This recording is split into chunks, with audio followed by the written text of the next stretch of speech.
안녕하세요, 여러분. 요즘에 우리나라에서 노벨 문학상 수상자가 나와서 전 국민이 모두 축하해 주었는데요. 오늘은 세계적으로 권위 있는 상, 노벨상의 주인공, 노벨에 대해서 읽어보도록 할게요. 그럼 시작해 볼까요? 마음이 따뜻한 과학자, 노벨. 노벨은 스웨덴의 수도 스톡홀름에서 태어났어요. 여보, 큰일 났어요. 노벨이 또 아파요.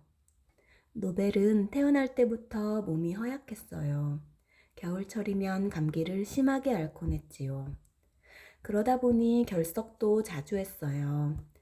하지만 공부를 잘해 성적은 아주 좋았답니다. 노벨은 책 읽는 것도 매우 좋아했어요. 할머니를 졸라서 옛날 이야기도 많이 들었지요.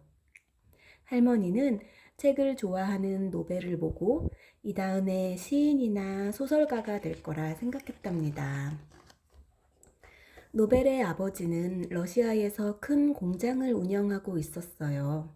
노벨이 9살 되던 해 아버지에게서 반가운 편지가 날아왔어요. 여보, 아이들과 함께 이곳으로 와요. 마침내 온 가족이 함께 살게 된 거예요. 아버지! 아버지를 보자마자 노벨과 형들은 단숨에 아버지 품으로 뛰어들었어요. 아버지의 공장은 아주 컸어요. 발명품도 많았고요. 이건 화학을 이용해 만든 쥐레란다. 아버지는 공장 여기저기를 구경시켜 주었어요. 노벨은 아버지가 몹시 자랑스러웠어요. 나도 아버지처럼 훌륭한 발명가가 될 거야. 노벨은 아버지를 보며 다짐했답니다. 미국으로 가서 기계공학을 공부하지 않겠니? 아버지는 노벨에게 미국 유학을 권했어요. 네, 아버지 말씀대로 하겠습니다. 노벨은 미국으로 가 에릭센 선생님 밑에서 공부했어요. 그리고 다음 해에는 프랑스 파리로 건너가 기계공학을 더욱 깊이 있게 공부했지요. 노벨은 파리에서 한 소녀를 알게 되었어요. 예쁜 얼굴만큼이나 마음씨도 고운 소녀였지요. 그런데 소녀는 병이 들어 갑자기 죽고 말았어요. 노벨은 소녀 생각에 빠져 아무 일도 할 수 없었어요. 잠도 잘 수 없어서 몸이 점점 약해졌지요. 하는 수 없이 노벨은 유학을 떠난 지 4년 만에 집으로 돌아왔어요. 집으로 돌아온 노벨은 이미 기계공학 전문가가 되어 있었어요. 내 아들이 기계공학 전문가가 되었구나. 이제부터 아버지 일을 많이 도와다오. 아버지는 노벨을 반갑게 맞았어요. 노벨은 두 형과 함께 아버지 일을 열심히 도왔어요. 아버지는 소총과 대포를 만들어 팔았어요. 노벨은 성능이 더 좋고 뛰어난 대포와 화학을 만들기 위해 밤을 새워가며 연구에 몰두했어요. 과학기술에 일생을 바쳐도 보람이 있을 거야. 노벨은 날이 갈수록 더욱 연구에 빠져들었어요. 1853년 10월, 러시아와 터키 사이에 전쟁이 일어났어요. 그러자 아버지의 공장에는 일감이 쌓였어요. 공장 사람들은 지뢰, 소총, 대포 같은 무기를 만드느라 눈코 뜰 새 없이 바빴어요. 그 덕분에 공장은 몇 배나 더 커졌지요. 돈도 많이 벌었고요. 하지만 노벨은 마음이 편치 않았어요.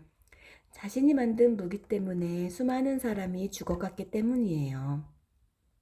아버지, 우리가 만든 무기 때문에 많은 사람이 죽어가요. 노벨은 아버지에게 불편한 마음을 털어놓기도 하며 무서운 전쟁이 하루빨리 끝나길 기다렸어요. 마침내 전쟁이 끝났어요. 아, 드디어 전쟁이 끝났구나. 노벨은 답답했던 가슴이 뻥 뚫리는 것 같았어요. 하지만 일감이 떨어져 공장 형편이 점점 어려워졌어요. 아버지는 공장을 팔고 어머니와 함께 스웨덴으로 돌아갔어요. 노벨은 두 형과 함께 공장에 남았어요. 새로운 사장 밑에서 일하기 위해서였지요. 그런데 얼마 지나지 않아 안타까운 일이 생겼어요. 노벨의 몸이 너무 쇠약해져 쓰러지고 만 거예요. 건강을 위해서 푹 쉬어야 합니다. 의사의 말에 노벨은 하는 수 없이 부모님 곁으로 돌아왔어요.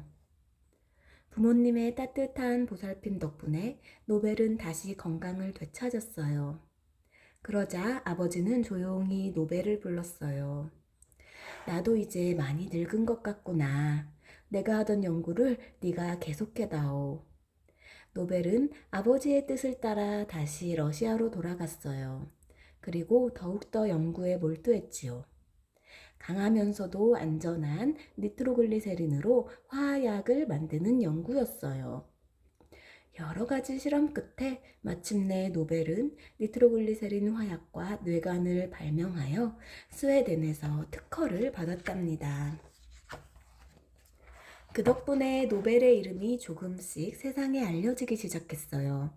노벨은 스톡홀름에다 공장을 지어 폭약을 만들었어요. 폭약은 전쟁터가 아닌 광산이나 철도회사로 불티나게 팔려나갔어요. 장하다. 네가 아버지의 꿈을 이루어 주었구나. 아버지의 기쁨은 말할 수 없이 컸답니다. 그런데 어머니는 노벨을 볼 때마다 한숨을 내쉬었어요. 30이 넘도록 결혼도 않고 혼자 사는 아들 걱정 때문이었지요. 하지만 노벨의 머릿속엔 온통 더 값싸고 강한 폭약 생각뿐이었어요. 그러던 어느 날 공장에서 큰 사고가 터졌어요. 동생 에밀이 연구를 하다가 그만 실수로 폭발물을 터뜨린 거예요. 이 사고로 공장은 순식간에 잿더미가 되었고 동생을 포함해 4명이 목숨을 잃었어요. 노벨이 만든 화약은 여기저기서 또 다른 폭발 사고를 일으켰어요. 운반이 문제였죠. 니트로글리세린은 액체여서 운반할 때 심하게 흔들리면 폭발하거든요. 용기를 내라. 실망해서는 안 된다. 아버지는 노벨을 따뜻하게 위로해 주었어요. 노벨은 용기를 내어 다시 연구에 몰두했어요. 심하게 흔들리거나 땅에 던져도 터지지 않게 니트로글리세린을 고체로 만드는 연구였지요. 노벨은 니트로글리세린에다 목탄도 섞어보고 톱밥도 섞어보고 진흙도 섞어보았어요. 그리고 긴 연구 끝에 드디어 성공을 거두었답니다. 규조토에다 니트로글리세린을 섞자 니트로글리세린을 흠뻑 빨아들인 규조토가 말랑말랑해졌지요. 폭발력이 어찌나 강한지 뇌관을 이용해 터뜨리면 커다란 바위도 손쉽게 깨뜨릴 수 있었어요. 노벨은 사람들 앞에서 고체 폭약을 실험했어요. 성공이다! 축하합니다! 축하해요! 1866년 노벨이 33살에 이루어낸 위대한 발명이었어요. 사용하기 편리하고 안전한 폭약이 탄생한 거지요. 노벨은 폭약의 이름을 다이너마이트라고 했어요. 강하다는 뜻이지요. 다이너마이트는 세계 여러 나라에서 특허를 받았어요. 산업을 발전시키기 위해서는 다이너마이트가 꼭 필요했기 때문에 공장도 여러 나라에다 지었어요. 노벨은 이제 어마어마한 부자가 되었답니다.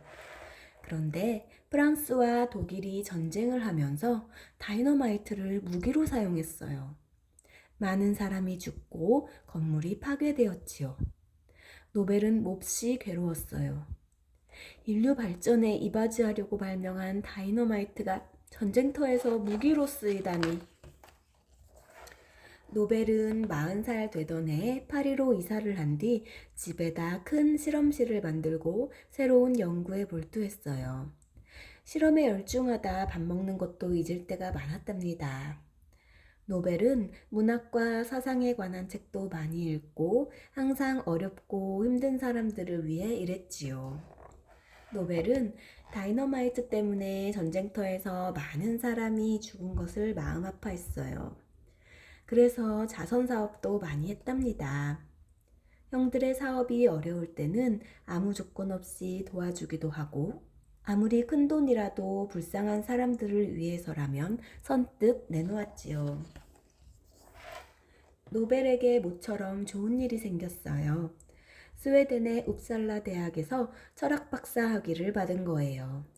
스웨덴의 왕립과학 아카데미 회원으로도 선출되었고요. 노벨은 말할 수 없이 기쁘고 영광스러웠어요. 하지만 그럴수록 더욱 열심히 연구하고 실험했지요. 그 뒤 노벨은 이탈리아 살레모라는 마을로 이사했어요. 노벨은 살레모에서 큰 화학 연구소를 짓고 젊은 학자들과 함께 새로운 연구를 시작했어요. 화약으로 인조견을 만들어내기도 하고 폭발할 염려가 없는 보일러도 발명했어요. 노벨은 일생 동안 350가지가 넘는 발명을 했어요. 오직 인류의 행복을 위해서 연구하고 발명하는 삶을 살았답니다. 어느 날 세계 평화 운동을 하는 주트너 부인이 노벨을 찾아왔어요. 전쟁은 많은 사람을 죽입니다. 우리 모두 세계 평화를 위해 노력해야 합니다. 노벨 역시 전쟁은 인류의 평화를 위해서 반드시 없어져야 된다고 생각했어요.